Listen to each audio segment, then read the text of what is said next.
All right, so today we're going to talk about the stencil tool in Blender using Blender 2.83. And yeah, let's just jump in. So if you're in layout mode, click on the object or the area that you want to stencil onto. For me, it's going to be this back area. And then go to the texture paint tab.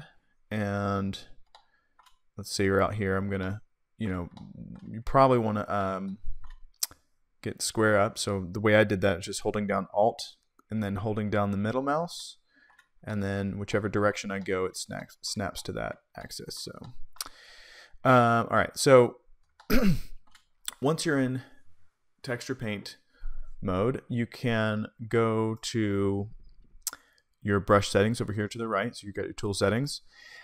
If you go to the bottom, you have this checkered pattern. That's your texture properties, I think. Yeah, texture properties.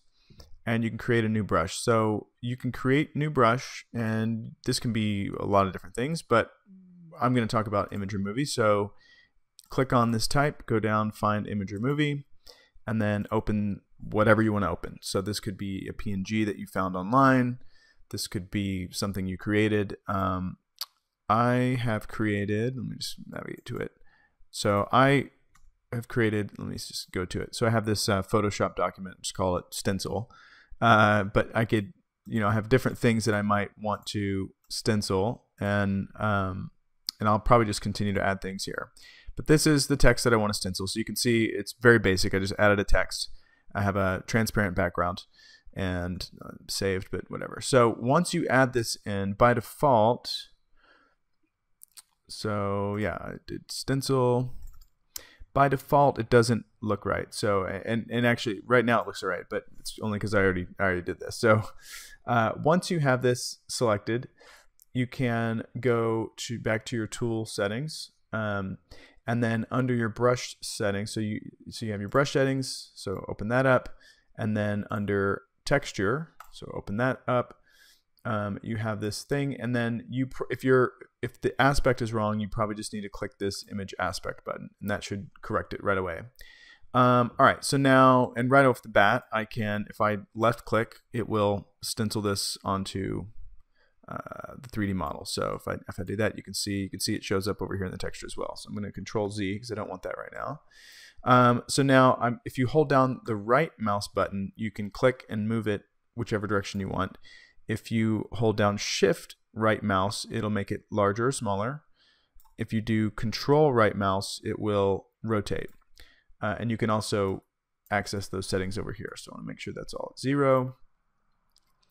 All right, so Shift, I'll bring it down. Shift, I'll bring it down. So I probably want to be, let's see, this flag's going to be somewhere around there. I'll probably want to put it somewhere around there. You can zoom in as well. So I'll just go ahead and zoom in so we can see. Maybe there. So the flag is going to be there. I'm going to move this over a little bit, something like that. All right. So yeah, maybe a little bit smaller too. So bring it over. All right, and then click, left click, and stencil it on, and you're done. And this is what it looks like on the texture map.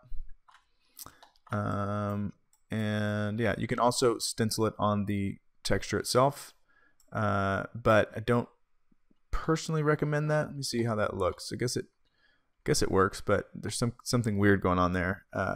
Whereas if we were to do this directly, oh, it's because there's a seam there. Yeah, okay. So yeah, so I guess it doesn't really matter if you want to stencil it over here, even though it looks backwards. It shows up. Nope, it does not. So all right, the key is depending on how your UVs are laid out, you probably are better off just sticking to stenciling on the 3D model itself. I mean, I guess that's not true. You could load in another image and do something else if you wanted to, but yeah. So that's the basics of this. I don't want to go too far down the rabbit hole. You could obviously get very creative very quickly and do a lot of really interesting things. You could put decals on here. You can do a lot of different things. For me, I like to do this with text sometimes, especially if if there's not a lot of resolution, or if not necessarily if there's not a lot of resolution, but if the UVs are laid out really weird, if this texture image is really squashed or distorted, It's just so much easier to just stamp it on. And of course, after you finish your stencil, you need to save it. So go to Image, Save As. I like to use PNG. We'll use no compression, and we'll save that image. And should be good to go. So hopefully this was helpful, and let me know if you have any questions. All right, take care.